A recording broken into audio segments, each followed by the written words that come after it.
bahwa sekarang ada keresahan ini, kegelisahan, sebagian kemarahan, buat saya itu bagus. Artinya ternyata tidak semua warga negara Indonesia ini tergila-gila dengan kekuasaan dan masih berpikir secara ada rasionalitasnya. Dan untuk anak muda nih terutama ya, sebenarnya kan keliru juga kalau kita maknai bahwa ini membuka jalan untuk anak muda. Nah, kita harus lihat core-nya. Anak muda ini adalah anak muda yang punya privilege. Kalau Anda tidak punya paman hakim MK, tidak punya ayah seorang presiden, Anda tidak mungkin juga umur 30 tahun jadi calon wakil presiden. Itu yang harus kita pegang betul juga tuh. Jadi jangan salah kaprah. Jadi demokrasi itu kan semua ada pagarnya. Jadi kalau misalnya kita mau andaikan dengan perang tadi, memang betul pemilu itu ada undang-undangnya, ada KPU-nya dan lain sebagainya. Tapi kan kita juga kalau mau jernih melihat sebenarnya pagar itu tidak hanya hukum dan institusi penegakan hukum, tapi juga etik. Misalnya kita bisa marah sekarang ada perang Palestina dan Israel, perang ya, tapi kemudian banyak yang dilanggar, tapi tidak ada yang berlaku apapun,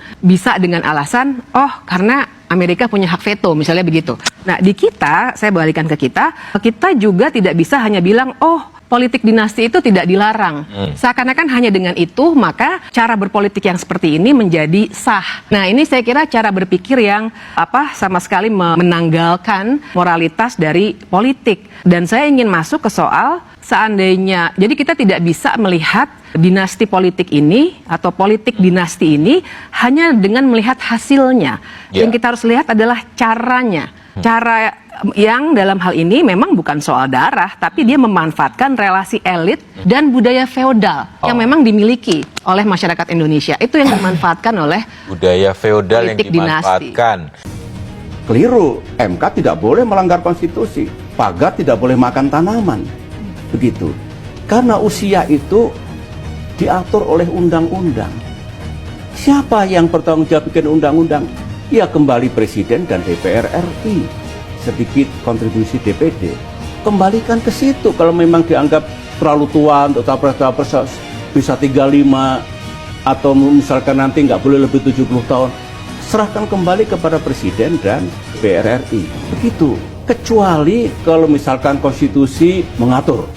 Misalkan tidak boleh ada pembatasan usia. Konstitusi misalnya.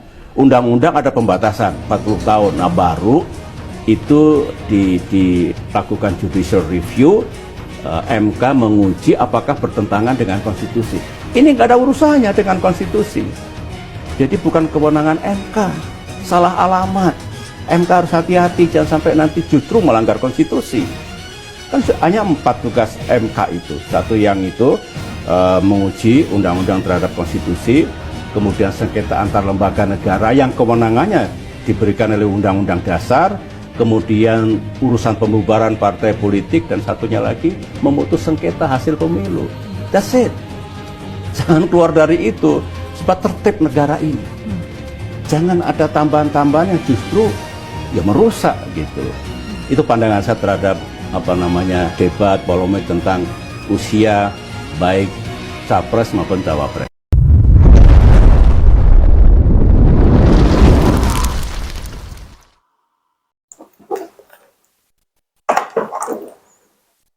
Assalamualaikum warahmatullahi wabarakatuh. Salam Om Swastiastu, Namo Buddhaya, salam kebajikan dan salam sejahtera untuk kita semua.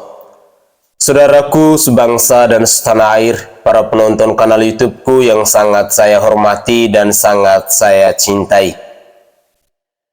Perdebatan tentang usia minimum dan usia maksimum di MK masih terus ramai dibicarakan oleh rakyat Indonesia pada saat ini. Para pakar hukum tata negara beramai-ramai untuk duduk berdiskusi. Bahkan seorang mantan Presiden Republik Indonesia, Bapak Susilo Bambang Yudhoyono pun ikut berkomentar. Dalam kasus MK ini, Prabowo Subianto dan Gibran Rakabuming Raka diprediksi akan ada peluang gagal di pemilu 2024 nanti. Gibran Rakabuming Raka terindikasi telah melanggar konstitusi. Gibran Rakabuming Raka maju sebagai calon wakil presiden dari Bapak Prabowo Subianto ini dinilai oleh sebagian pakar hukum tata negara telah melanggar konstitusi. Sehingga sampai saat ini kita masih menyaksikan aksi demonstrasi yang dilakukan oleh sekelompok organisasi di Mahkamah Konstitusi. Mereka menolak keputusan MK, di mana kita ketahui bahwa Ketua MK sendiri, yakni Bapak Anwar Usman, adalah paman dari Gibran Rakabuming Raka dan juga Kaesang Pangarep. Saudaraku sebangsa dan setanah air, tentu kita sebagai rakyat Indonesia semestinya bersyukur dan berterima kasih ketika akhir-akhir ini polemik di Mahkamah Konstitusi ini masih terus diperdebatkan oleh rakyat Indonesia. Artinya bahwa rakyat Indonesia memang benar-benar peduli dengan konstitusi di bangsa ini. Rakyat Indonesia memang benar-benar care atau peduli dengan segala perkembangan politik yang ada di negara kesatuan Republik Indonesia. Wajar bila pada akhirnya banyak aksi demonstrasi dilakukan ataupun banyak aksi protes yang dilakukan oleh netizen di negara kesatuan Republik Indonesia ini ketika ada pihak penegak hukum yang mencoba-coba untuk mengobrak-abrik aturan konstitusi yang sudah berlaku di bangsa ini. Menarik memang iya, tetapi akan berakibat fatal bagi pasangan Prabowo Subianto dan Gibran Rakabuming Raka. Apakah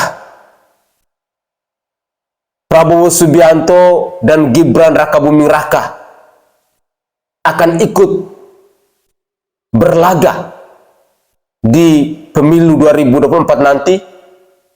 Ataukah dalam waktu seminggu 2 minggu ke depan mereka akan dinyatakan gagal karena telah melanggar konstitusi?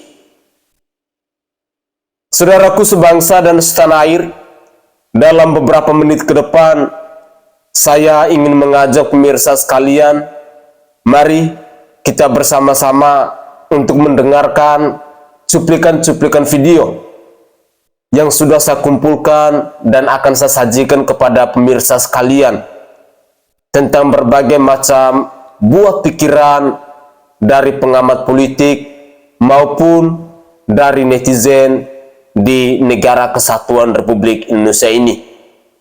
Sekali lagi, saya meminta kepada pemirsa sekalian bahwa jangan menjadi antipatik dari politik, tetapi mari kita ikut terlibat aktif dalam dunia politik, apalagi menjelang pemilu 2024 ini. Mari kita saksikan cuplikan-cuplikan video berikut ini. Waduh, pagi-pagi ini begitu saya membuka HP, melihat TikTok, melihat semua di medsos, betapa sedihnya kebanyakan partai pendukung Prabowo menarik dukungan, baik dari Golkar, PAN, hanya karena melihat anak ingusan digandeng oleh Prabowo. Buat saudara Gibran, Anda nggak usah besar kepala, ya. Orang sudah tahu niat kau itu seperti apa, ya kan? kamu dihargai, sekeluarga kamu dihargai, karena figur kepemimpinan seorang Joko Widodo menjadi Presiden Republik Indonesia 2 periode. Ya. Tapi begitu kamu menghancurkan bapakmu sendiri dengan egonya kamu sendiri, ini bukan pemerintahan keluarga kamu. Ya. Sebentar lagi kamu akan selesai cerita di dunia politik akibat arogansi nafsu kalian semua. Lihat semua, kalau saya lihat anak Jokowi itu hebatnya di mana coba? Pandainya jual martabak, menjadi wali kota Solo. Itu partai pendukung terutama itu adalah karena partai PDIP adalah partai Jokowi. Dia adalah kader. Ya, kamu suksesnya di mana di Solo? Saya ceritakan dulu. Itu yang pertama. Yang kedua, kasus apa yang besar yang sudah pernah kamu tangani? Hah? Kasus apa yang pernah kamu tangani di Solo? Saya melihat hanya karena ulasan saja, karena kamu masih mempergunakan fasilitas negara, karena memang itu ada di undang-undang bahwa semua keluarga presiden wajib memakai pengawalan dari Pas Pampres. Kita lihat dengan penuh kesederhanaan, ya, Ganjar Pranowo dan Pak Mahfud MD pergi mendaftar, ya, dengan memakai truk. Orang biasa-biasa saja, karena mereka mengabdi untuk bangsa dan negara ini yang sudah teruji. Bukan seperti kamu, ya, memakai lapis baja untuk diantar ke apa. Geli saya mendengar, "Hai Prabowo, saya ada di sini." Emangnya kamu siapa? Kamu bangga memakai fasilitas negara? Kita buktikan, ya. Ya, my name is brother. Kita akan buktikan, ya. Di tanggal 14 Februari 2024 kita bisa melihat hebatnya pendukung kamu siapa. Coba. Jangan kamu mengatasnamakan milenial yang tidak punya pengalaman, milenial yang gagap. Setelah habis masa jabatan Pak Presiden Joko Widodo, maka habis juga ceritamu untuk karirmu, ya. Ditambah lagi masa 2 hari udah menjadi ketua umum PSI, adiknya itu. Aduh, kalau saya melihat pun penampilan kalian berdua, kalian mau bawa negara ini bermain sandiwara, bicara konyol, ya, seperti orang gagap, seperti orang nggak punya wibawa, seorang pemimpin negara. Udah deh, lebih bagus kamu, ya, insaf, karena pengkhianatan kamu itu lebih kejam daripada pembunuhan. Terima kasih. Assalamualaikum warahmatullahi wabarakatuh. Salam sejahtera buat kita semua. Salam.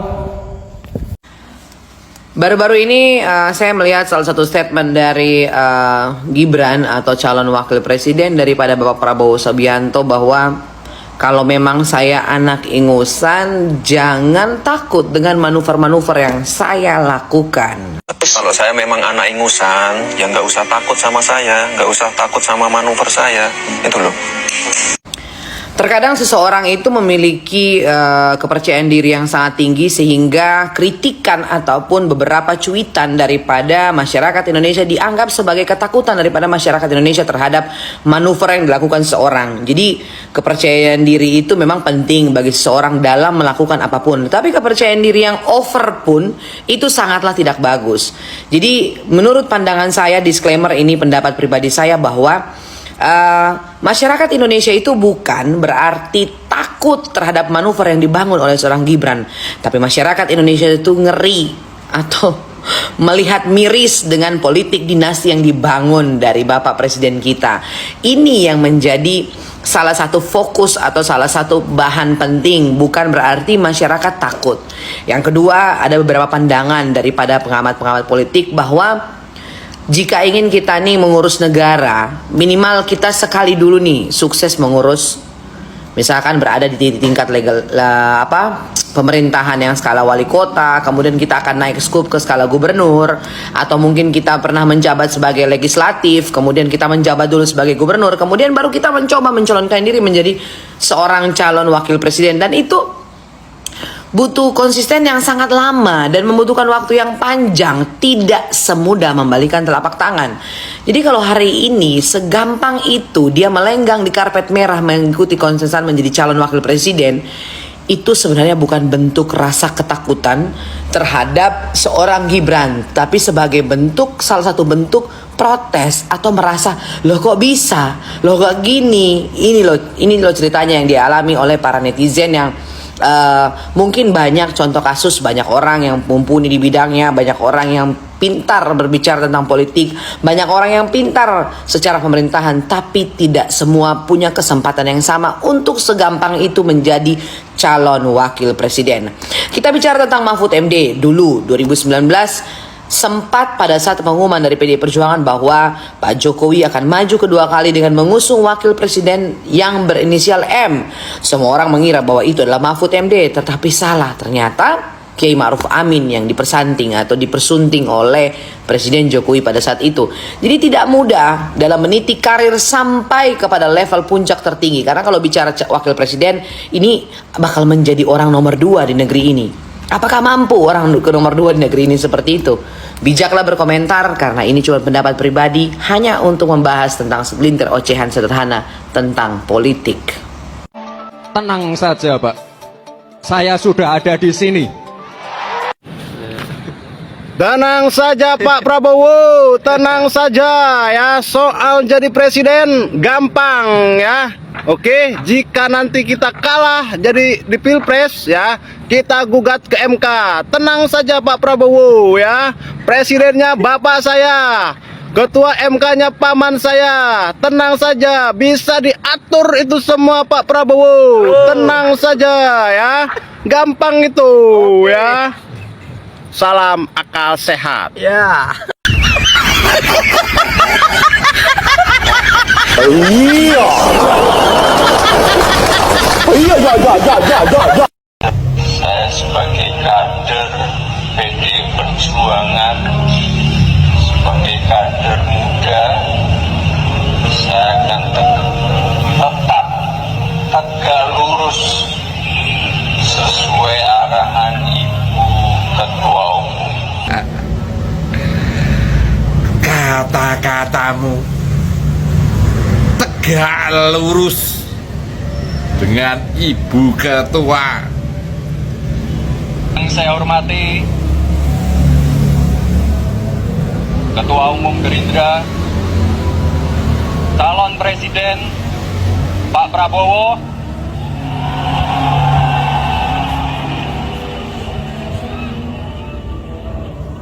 Tenang saja Pak Prabowo. Tenang saja Pak. Saya Sombong, sudah ada di sini. congkak. Beberapa hari kemudian, ucapanmu dengan sombongnya, Pak Prabowo, tenang, ada saya. Emang kamu itu siapa, Le? Kamu masih muda, tapi sombongmu berlebih, sundul langit, Le. Ingat, tanah Jawa ini tidak bisa kau sombongi, Le. Menurut saya sih belum layak, karena kapasitas politiknya belum cukup. Orang-orang jangan terpesona pada jabatan wali kota yang ia emban, karena jabatan wali kota itu juga kemarin didapatkan juga karena dia adalah anaknya presiden. Dan jangan lupa, bahkan waktu itu ada kontroversi karena pilkada yang memenangkan dia dan juga menantu Jokowi, Bobi, itu terjadi di masa pandemi. Jadi waktu itu dikritik, kok dipaksakan sih ada pilkada? Dan salah dua hasilnya adalah dua kerabatnya Jokowi terpilih dalam pilkada itu. Jadi begitu banyak privilege yang dimiliki oleh Gibran. Kita harus jujur ya, karena bagi saya kapasitas politik itu nggak bisa instan. Pasti harus ada kemampuan organisasi, kemampuan lobby, kemampuan berorasi aja misalnya nih.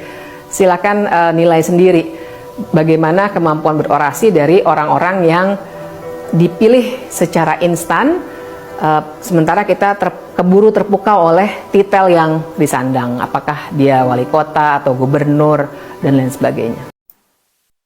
Saudaraku sebangsa dan setanah air, para penonton kanal YouTubeku yang sangat saya hormati dan sangat saya cintai. Sedikit saya mau menanggapi tentang pernyataan-pernyataan dari netizen tadi. Memang kelihatannya sikap angkuh, sikap sombong yang dimiliki oleh Gibran Rakabuming Raka ini pada akhirnya mencoreng wajah ayahnya sendiri. Mengapa demikian? Karena rakyat Indonesia pun tahu bahwa jabatan yang dimiliki oleh Gibran Rakabuming Raka ketika menjadi wali kota Solo itu semua karena ayahnya. Popularitas yang dimiliki oleh seorang Presiden Joko Widodo dimanfaatkan oleh anaknya yang bernama Gibran Rakabuming Raka ini. Sehingga Gibran Rakabuming Raka ini tidak akan menjadi apa-apa seandainya kalau bapaknya bukan seorang presiden. Dan hal yang paling menjijikan ketika Gibran Rakabuming Raka menunjukkan sikap kesombongannya ini di depan publik. Pak Prabowo, tenang saja, saya sudah ada di sini. Seolah-olah Prabowo Subianto tidak bisa berbuat apa-apa tanpa Gibran Rakabuming Raka. Lalu siapa sih Gibran Rakabuming Raka? Apa pengaruhnya dia kepada bangsa Indonesia? Mungkin kepada warga Solo sih iya. Karena saat ini dia sedang menjabat sebagai wali kota Solo. Tetapi kepada rakyat Indonesia, dari Sabang sampai Merauke, dari Pulau Miangas sampai Pulau Rote, apa yang telah dilakukan oleh anak Joko Widodo ini?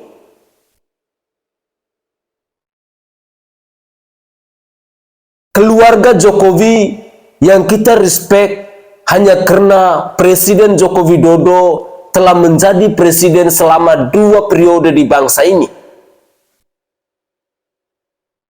Itu seorang Presiden Joko Widodo, bukan anak dan istrinya.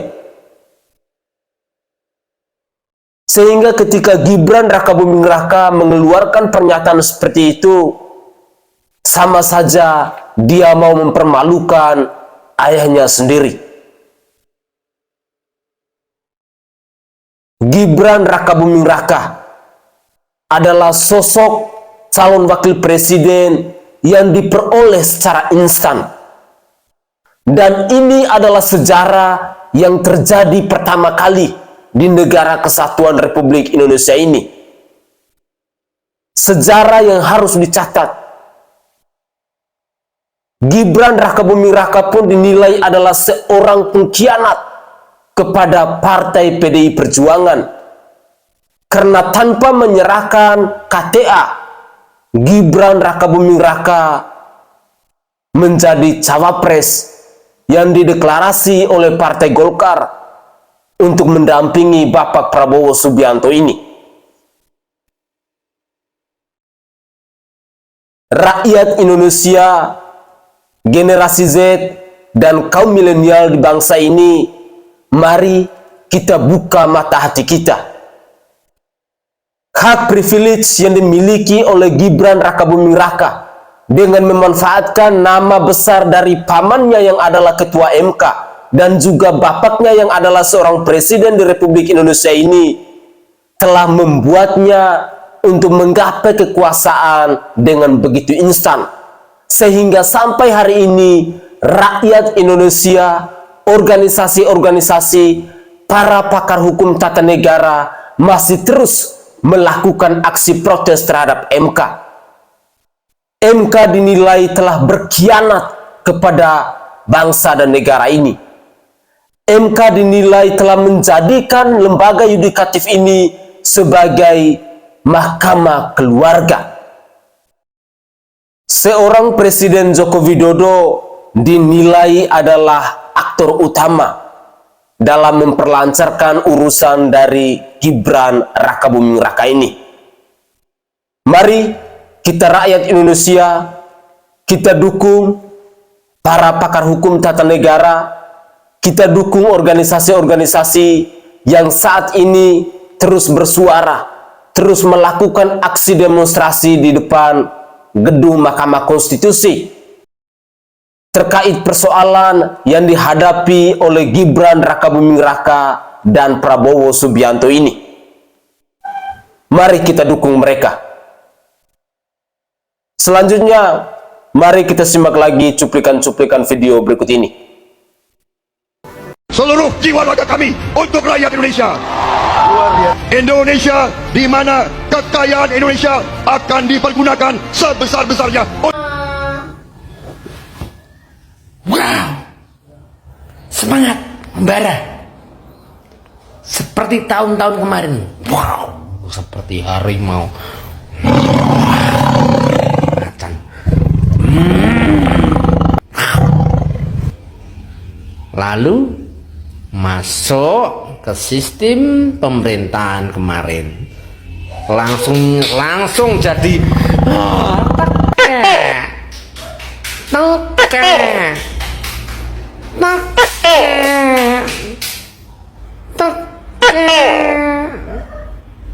sekarang ada pemilu lagi.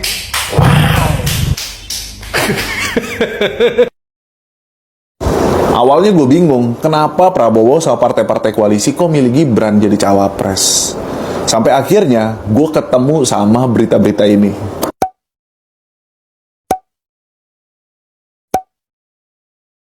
Ya ini cuma asumsi aja ya. Kalau emang benar ya berarti Republik Indonesia udah dalam bahaya. Kartu as udah dikeluarin semua sama Jokowi.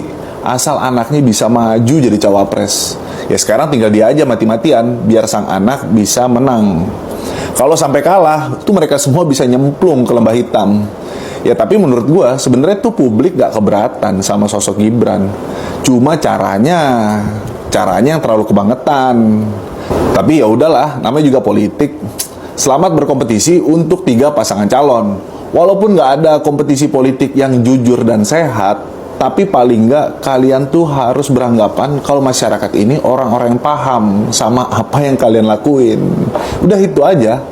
Oh iya, by the way, si manusia paling sederhana dan murah senyum itu udah minta maaf belum ke Bu Mega? Ya kalau belum, bilang makasih aja bisa kali.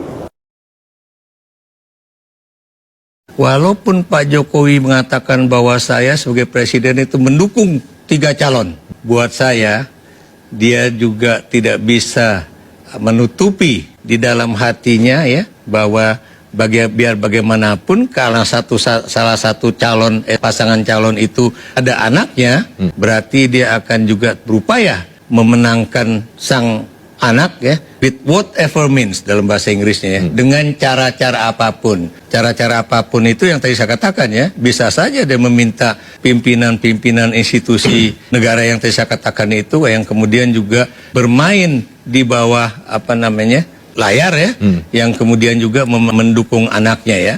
Karena itu saya meminta kepada pimpinan-pimpinan dan juga anggota-anggota dari ASN ataupun TNI, Polri, BIN, BSSN dan sebagainya ya, bahwa Anda harus sadar Anda itu adalah aparat negara, aparat yang dibayar melalui pajak rakyat, aparat yang benar-benar harusnya berjuang untuk NKRI, untuk bangsa dan negara ya, dan untuk rakyat secara keseluruhan, bukan untuk seorang penguasa yang sedang berkuasa atau bukan untuk seorang presiden yang sedang berkuasa. Itu yang harus dicamkan ya, dan mudah-mudahan ini benar-benar bisa menyentuh hati para aparat tersebut ya, bahwa mereka bukan alat penguasa tapi alat negara. Selamat sore buat kita semua yang ada di seluruh Indonesia. Hari ini mencatat sejarah. Seorang anak Presiden Joko Widodo, si bocil itu yang penjual martabak, mendaftarkan diri. Semoga kita rakyat Indonesia jangan lagi terlena dengan cara-cara keluguan. Itu namanya seorang pengkhianat yang tidak bisa kita menduga. Kenapa kita mengatakan bahwa si bocil itu adalah pengkhianat? Coba kita melihat, reshuffle kembali, review kembali tingkah laku dan penyampaiannya selama ini ke partai PDIP, yang selalu mengatakan dia menjadi tim kampanye Ganjar, dia mau turun ke daerah. Nah, itu adalah suatu pengkhianatan yang luar biasa. Inikah yang kita harus pilih? Yang dulunya jual martabak, sekarang dikasih kepercayaan untuk memimpin Solo ke depan baru 2 tahun, lalu sudah menuju ke presiden, wakil presiden. Nah, inilah pertemuan antara kuda lumping dengan martabak. Semoga rakyat Indonesia jangan percaya dengan anak-anak kecil seperti ini. Baru saja belajar merangkak sudah bisa mengkhianati rakyat Indonesia dengan cara model bicara keluguan. Katanya lugu sih, tapi kalau saya perhatikan gagap seorang wali yang dari Solo itu. Untuk itu rakyat Indonesia, mari kita bersama-sama membangun komunikasi yang baik ya. Ganjar Mahfud satu putaran Presiden Republik Indonesia sudah teruji. Salam sukses selalu buat Ganjar dan Pak Mahfud MD. Terima kasih. Selamat sore. Hari ini kami memutuskan seperti ini karena kami melihat Bapak tidak bertanggung jawab. Bapak tidak bisa menjaga marwah baik Bapak. Bagaimana mungkin kami meneruskan dengan kondisi seperti ini? Selamat tinggal Pak Jokowi.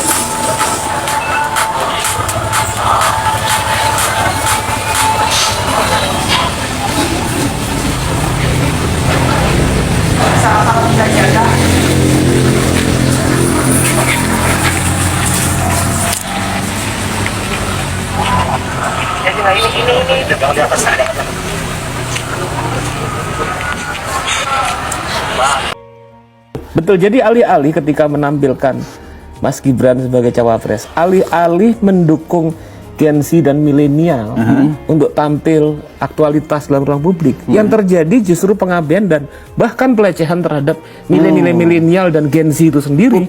Pelecehan ya? Iya. Kenapa? Iya, karena kalau kita lihat kalangan Gen Z dan milenial itu kan juga sebetulnya menginginkan tampilnya sebuah demokrasi atau kemudian negara republik yang menjunjung etika, yang menjunjung adanya keadilan, yang menjunjung adanya supremasi hukum, yang menjunjung adanya pembagian kekuasaan, agar mereka percaya bahwa dengan kapasitas kita, negara ini memberikan harapan dan ruang pada kita. Tapi yang terjadi kan saat ini tidak seperti itu. Justru dalam tanda petik ditutup pintunya dan menjerumuskan Gen Z serta yang disimbolkan sebagai Gen Z yaitu Mas Gibran. Artinya kan ketika tampil misalnya dengan mengusung gagasan misalnya pemimpin muda, Gen Z milenial, tapi ketika kita sama-sama tahu prosesnya dalam tanda petik becek gitu. Becek. Becek. Karena kita melihat misalnya bagaimana mungkin dalam proses yang berlangsung di MK, komplain dari misalnya Hakim Saldi Isra sendiri, bagaimana tidak ada nalar dan logika yang runtut dan berkesinambungan dalam gugatan itu. 2 gugatan ditolak dan dikembalikan kepada pengambil undang-undang. Sementara yang terakhir diterima. Logikanya apa? Gitu. Belum lagi kemudian adanya konflik of interest terkait dengan tampilnya ketua Hakim MK dalam rapat yang notabene adalah pamannya. Berbagai hal tersebut. Artinya saya pikir ini bukan sedang mengangkat dan menampilkan pemimpin muda yang kita harapkan. Aku sebagai Gen Z, katakanlah teman-teman Gen Z pasti sedih juga. Iyalah. Anak-anak yang bekerja dari bawah meniti karir dengan susah payah, tapi tiba-tiba dipertunjukkan bahwa lo kerja percuma. Ini kan sebetulnya pelecehan terhadap politisi-politisi muda. Betul. Yang sekarang mungkin lagi berjibaku bagaimana mencari simpati publik untuk dapat suara. Ini kan semacam pelecehan itu. Saya bersyukur dan menghaturkan terima kasih yang sebesar. Tuh harus ingat, jangan bersyukur pada saat Anda membutuhkan. Ingat loh, saya pernah berjuang untuk Bapak Anda dan saya mengeluarkan materi untuk Bapak Anda. Seluruh kader PD Perjuangan di seluruh Indonesia pasti mengeluarkan uang untuk kemenangan Bapak Anda, ya. Anda bersyukur, berterima kasih kepada Ketua Umum di saat Anda ada maunya. Anda masih muda loh, harapan besar ke depan masih banyak. Waduh, sayang tergelincir Anda, dengan mabuk kepayang.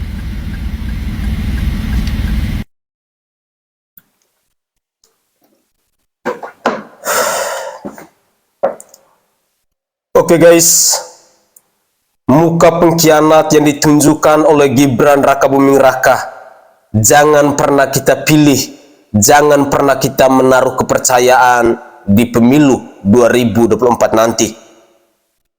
Saudaraku sebangsa dan setanah air, dalam cuplikan-cuplikan video tadi, aspirasi-aspirasi yang disampaikan oleh netizen, oleh para pengamat politik, bahkan oleh seorang mantan Presiden Republik Indonesia memang benar-benar membuat nama Presiden Joko Widodo ini hancur lebur. Joko Widodo hilang reputasinya, marwahnya hilang hanya gara-gara ambisinya untuk meloloskan Gibran Rakabuming Raka menjadi cawapres dari Bapak Prabowo Subianto. Inilah sikap rakus, sikap naif, sikap yang ditunjukkan oleh seorang Presiden Joko Widodo yang merupakan tindakan yang tidak terpuji. Bagaimana tidak, keputusan yang diambil oleh Presiden Joko Widodo ini menimbulkan banyak reaksi, khususnya dari relawan Jokowi itu sendiri. Rumah Jokowi di tanah air akhirnya ramai-ramai dibubarkan. Relawan Joko Widodo akhirnya beramai-ramai meninggalkan Presiden Joko Widodo dan mereka lebih memilih untuk mendukung Ganjar Pranowo dan Bapak Profesor Dr. Mahfud MD.